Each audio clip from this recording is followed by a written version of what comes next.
My sister-in-law posted condolences for my grandmother's death 3 hours before she died, so I used her own intuition to back her into a corner she couldn't escape. The notification came while I was holding my grandmother's hand in the ICU.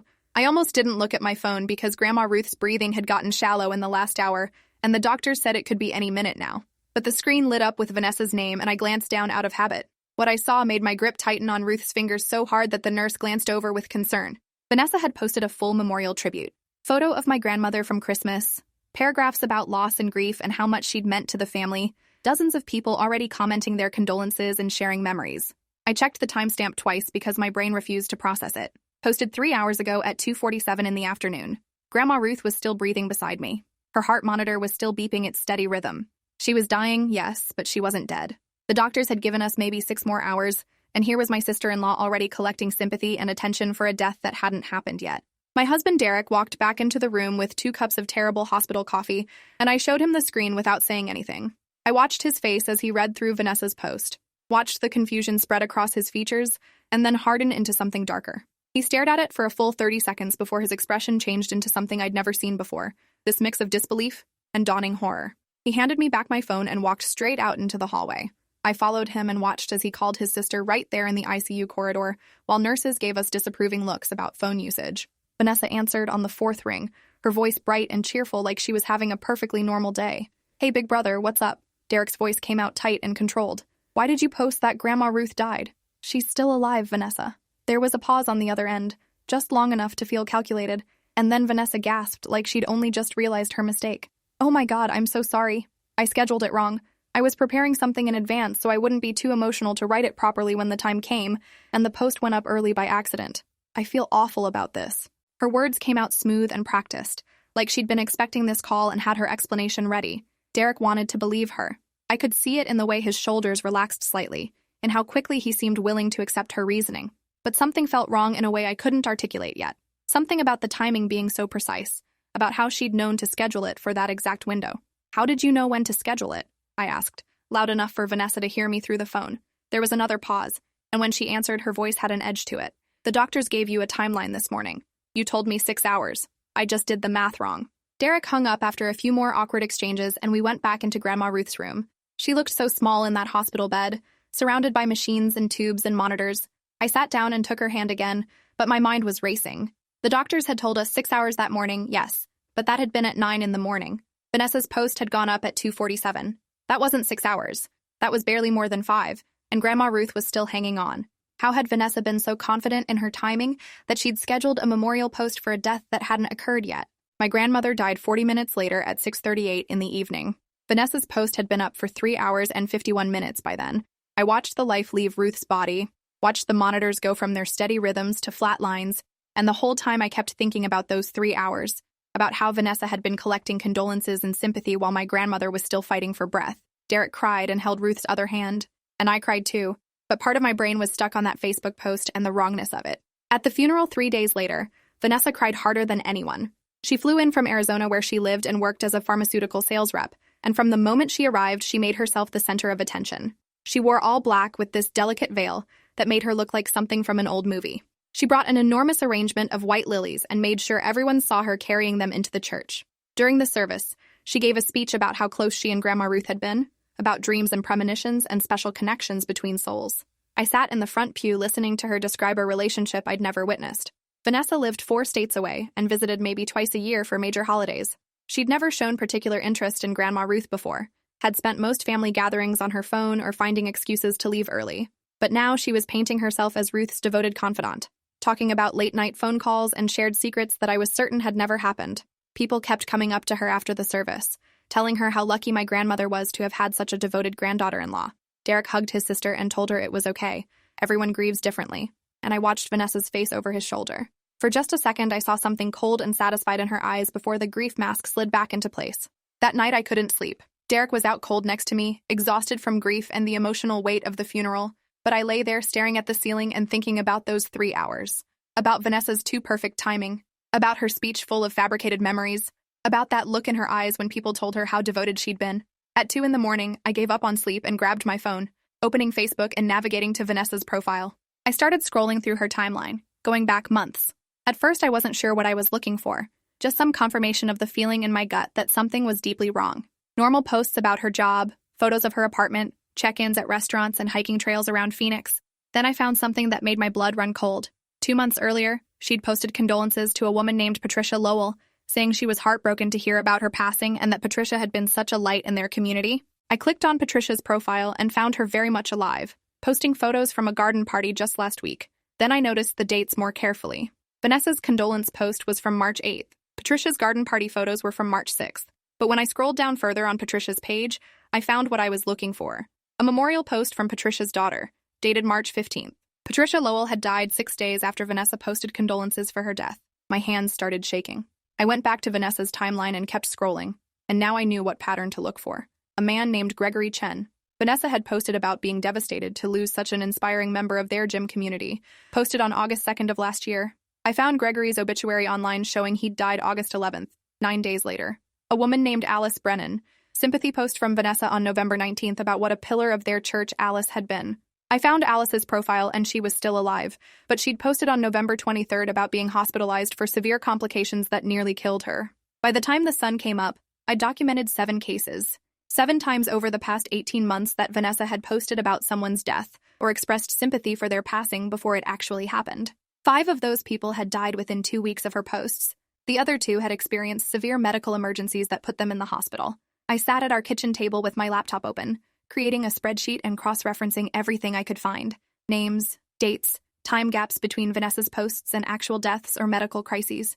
I pulled up obituaries and news articles and Facebook profiles, documenting every detail. Derek found me at the kitchen table at 6 in the morning, surrounded by printouts and notes and my laptop with about 20 browser tabs open. He looked at the mess I'd created and then at my face, and whatever he saw there made him sit down without saying anything. I turned my laptop toward him and showed him everything. The spreadsheet, the timeline, the pattern of Vanessa posting condolences before people died. He read through it all in silence, his face getting paler with each new piece of evidence. "She's a pharmaceutical sales rep," I said quietly when he'd finished reading. "She has access to medications, blood thinners, insulin, cardiac drugs, chemotherapy agents, pain management medications. She knows dosages and drug interactions and what would look natural versus suspicious." Derek's face went white. He kept shaking his head like he could physically reject what the evidence was showing him. But his hands were trembling when he reached for my laptop to scroll back through the spreadsheet. "There has to be another explanation," he said, but his voice had no conviction in it. "People post things at weird times sometimes. Maybe she just has bad intuition about when people are going to die." I pulled up Vanessa's LinkedIn profile and showed him her employment history. 3 years at a pharmaceutical company that specialized in cardiac medications and anticoagulants. Before that, 2 years at a company focused on diabetes management drugs. She had access to everything she'd need to cause the exact kinds of deaths I'd documented. "If you're wrong about this, you'll destroy her life," Derek said, and his voice cracked on the word destroy. "If we accuse her of murder and we're wrong, our entire family will never forgive us. We need to be absolutely sure before we do anything with this information." I nodded because he was right. What I had was a pattern, but patterns could be coincidence. I needed proof that would hold up beyond my spreadsheet and my gut feeling that something was terribly wrong. I started making phone calls that afternoon. Patricia Lowell's daughter Rebecca answered on the 3rd ring when I called the number listed in Patricia's obituary. I introduced myself as someone researching unexpected complications in end-of-life care for hospice patients, which wasn't exactly a lie. Rebecca was surprisingly willing to talk, eager maybe to process her mother's death with someone who seemed interested. She told me that her mother had been improving, that the hospice nurses had said she might have months left instead of weeks. "Then she just declined so fast," Rebecca said, and I could hear the confusion still in her voice even months later. "It was 48 hours from feeling okay to gone. They said it was a blood clot, sudden and massive, and there was nothing anyone could have done about it. But it seemed so strange because she'd been stable for weeks." I asked if anyone had visited Patricia in those final days, trying to keep my voice neutral and professional. Rebecca's answer made my stomach drop. "A lovely young woman from church stopped by with flowers the day before Mom died," Rebecca said. "I'd never seen her before, but she said she was part of the community outreach program. She sat with Mom for about an hour while I ran some errands. When I got back, she was just leaving. She seemed so sweet and caring." Rebecca described the woman and everything matched Vanessa perfectly. The right age, the right hair color, even the right mannerisms. I thanked Rebecca for her time and hung up with my heart pounding. I called Gregory Chen's widow next. Her number was listed on his obituary website under family contacts. She picked up after several rings, sounding tired and wary of an unknown number. I gave her the same introduction about researching unexpected complications, and she opened up immediately. She told me about how Gregory had been fighting cancer but responding well to treatment, His oncologist had been optimistic just days before he died. Then this woman from his gym brought him a smoothie and some supplements, Gregory's widow said. She was so thoughtful, said they were supposed to help with treatment side effects. Gregory took them and seemed fine at first, but that night he had what the doctors called an unexplained cardiac event, just sudden and massive. They couldn't save him. She described the woman, and again everything matched Vanessa. I asked if she still had the supplements, and she said no. She'd thrown them away in her grief and anger at their uselessness. I tracked down Alice Brennan through her church's directory and called her directly. She answered on the first ring, sounding cheerful and healthy. I explained that I was researching adverse drug reactions in community settings, and she immediately had a story for me. This pharmaceutical rep stopped by my house about 6 months ago, Alice said. She was going door to door offering free samples of a new blood pressure medication. She was so professional and friendly, and I'd been meaning to talk to my doctor about my blood pressure anyway, so I took one of the pills. Alice told me that within hours she'd been in the hospital with dangerously low blood pressure and kidney dysfunction. The doctors had been baffled because the medication she described wasn't supposed to cause that kind of reaction at normal doses. They'd stabilized her and sent her home with strict instructions never to take that medication again. I wish I'd kept the sample package so I could remember what it was called, Alice said, but I was so scared I threw it away. The pharmaceutical rep never came back or followed up, which seemed strange for someone making sales calls. I spent the rest of the week tracking down every person on my list who was still alive or whose family I could reach. The pattern held across all of them. Vanessa had visited or contacted each person in the days before they died or nearly died. She'd brought medications, supplements, smoothies, food items, always with some plausible excuse about being helpful or thoughtful. And then people had sudden medical crises that looked natural enough that no one had questioned them. I compiled everything into a folder. My spreadsheet with dates and timelines. Transcripts of my phone calls with family members. Screenshots of Vanessa's Facebook posts with timestamps. Her employment history showing her access to medications. Obituaries and hospital records I'd managed to obtain through various means. When I was done, I had 40 pages of documentation that painted a picture too clear to be coincidence. Derek looked through everything that weekend. I watched him read page after page, watched his face change as he was forced to confront what his sister might be. When he finished, he sat in silence for a long time. "We have to take this to the police," he finally said. "If there's even a chance you're right, we can't just sit on this information. But I need you to understand what this will do to my family if we're wrong." I understood.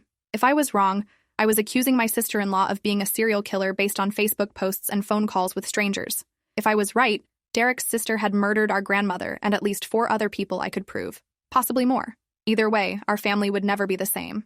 We drove to the police station in Grandma Ruth's hometown that Monday morning. I carried my folder of evidence like it might explode if I held it wrong. Detective Karen Wolfe met with us in a small interview room that smelled like burnt coffee and industrial cleaner. She was a woman in her 50s with graying hair pulled back in a practical ponytail, and she had the kind of face that had seen enough horror that nothing much surprised her anymore. I laid out my entire presentation, walking her through each case, each pattern, each piece of evidence I'd compiled. She took notes on a yellow legal pad and asked occasional questions, but mostly just listened. When I finished, she sat back in her chair and studied me for a long moment. "This is concerning," she said carefully, "but it's also largely circumstantial. We'd need to exhume bodies for toxicology reports, get detailed medical records, prove chain of custody for any medications. That's a massive undertaking for what might ultimately be coincidence or bad timing." I felt my heart sink because I'd known this might happen. Patterns aren't proof. Suspicions aren't evidence. I was about to thank her for her time when my phone buzzed with a notification. I pulled it out and saw that Vanessa had posted a new Instagram story. I opened it with Derek and Detective Wolfe both looking over my shoulder. The story showed a coffee cup on a patio table with a sunrise in the background. The caption read, "Going to miss these morning coffee chats with my neighbor Gerald. Such a special soul." The way she'd written it, the past tense language, made my blood run cold. I pulled up Vanessa's flight information that I'd memorized from her earlier texts to Derek. She was scheduled to fly back to Arizona that afternoon. "She just posted about her neighbor Gerald Kaufman like he's already gone," I said to Detective Wolfe, showing her the Instagram story. "But I checked his Facebook this morning and he posted yesterday about his garden. She's doing it again." Detective Wolfe's expression changed immediately. She picked up her phone and dialed a number, putting it on speaker. "I need a welfare check on Gerald Kaufman in Mesa, Arizona. Right now. This is urgent." She gave them the address I'd found through public record searches and told them to have units standing by at Phoenix Sky Harbor Airport. We waited in tense silence for 40 minutes that felt like hours. I watched Derek's face as he processed what was happening, the reality that we might be about to catch his sister in the act of attempting murder. When Detective Wolfe's phone finally rang, I could barely breathe. "Paramedics found him unresponsive," she said after listening for a moment. "Still alive, but barely. They're running labs now." She listened some more and her expression went hard. "Elevated insulin levels in a non-diabetic man. Someone tried to kill him. She started barking orders into the phone about stopping Vanessa before she could board her flight, about preserving the scene, about treating it as an attempted murder investigation. Then she turned to us. I need your husband to call his sister right now. Keep her on the phone and act completely normal. Don't let her know anything's wrong. We need her calm and unsuspecting when officers approach her at the airport. Derek looked like he might be sick. His hands were shaking as he pulled out his phone and dialed Vanessa's number. I could see him trying to compose himself, trying to sound normal when his whole world was falling apart. Vanessa answered on the second ring. Hey, big brother. What's up? Her voice was cheerful and relaxed, completely unburdened by guilt or fear. Just wanted to say goodbye before your flight, Derek said, and his voice was remarkably steady. Thanks for being here this week. I know it meant a lot to have family around. Vanessa made a sympathetic sound. Of course. Family is everything. I just wish we'd had more time with Grandma Ruth.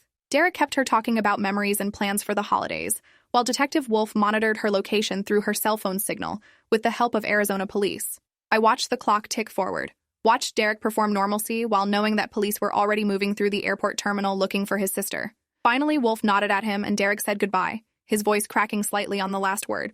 10 minutes later, Detective Wolf's phone rang again. She's in custody, Wolf said after hanging up. Officers approached her at the gate. She tried to board, but they stopped her. Carry-on bag full of medications that weren't prescribed to her.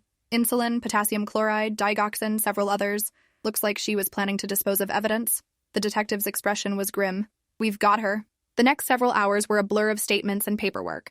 I walked Detective Wolf through every piece of evidence I'd compiled, gave her the names and contact information for every family member I'd spoken with, provided copies of all my documentation.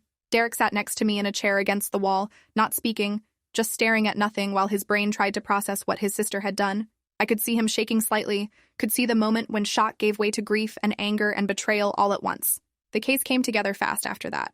Gerald Kaufman survived because paramedics had found him in time, and his toxicology showed massive levels of insulin that would have killed him within hours if left untreated. Detective Wolf got a warrant to exhume my grandmother's body, and the toxicology report came back 2 weeks later showing the same thing. Lethal levels of insulin that Ruth had never been prescribed, plus blood thinners at doses that would have accelerated her death. The medical examiner determined that while Ruth had been dying of natural causes, Vanessa had hastened her death by at least several days, maybe a week.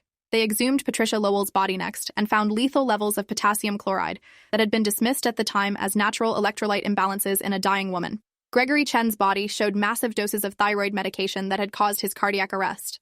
The supplements from the gym had been spiked with levothyroxine at doses 50 times higher than therapeutic levels.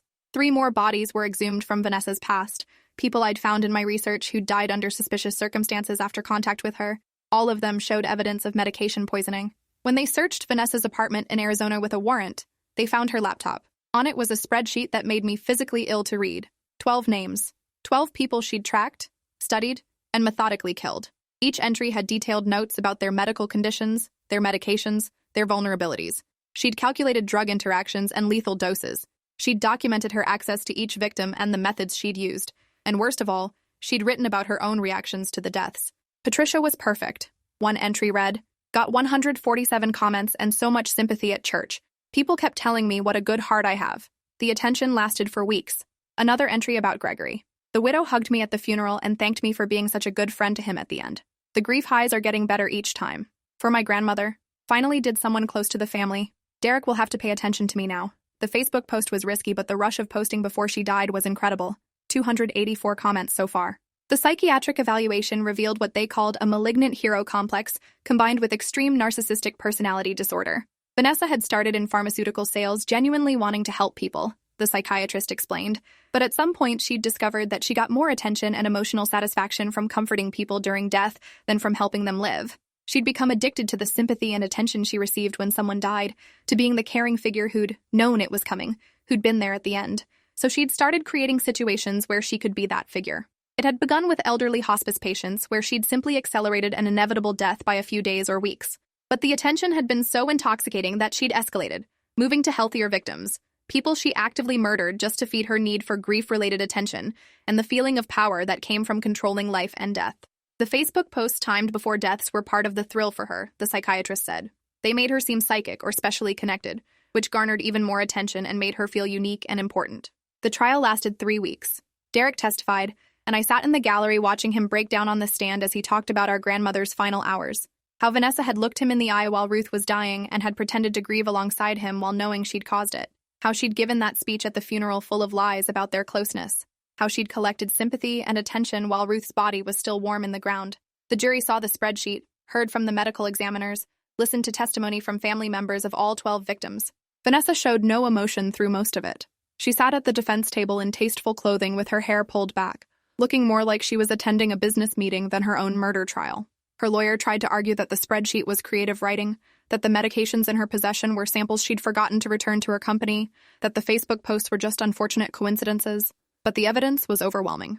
The pattern was undeniable. The jury deliberated for 4 hours before coming back with guilty verdicts on 7 counts of first-degree murder and 4 counts of attempted murder. The other victims' cases couldn't be prosecuted due to lack of physical evidence after too much time had passed, but everyone in that courtroom knew she'd killed all 12. The judge sentenced her to life without parole. When asked if she had anything to say, Vanessa stood and looked directly at Derek. "I'm not sorry," she said, her voice flat and emotionless. "Not really. You all want to make me into a monster, but I just wanted to matter. I wanted people to see me and care about me.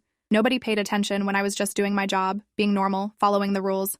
But when people died, everyone cared. Everyone noticed me. Do you know what that feels like? To finally be seen? If you enjoyed this, you'll definitely want to see the next ones too. So subscribe now and let me know your take in the comments.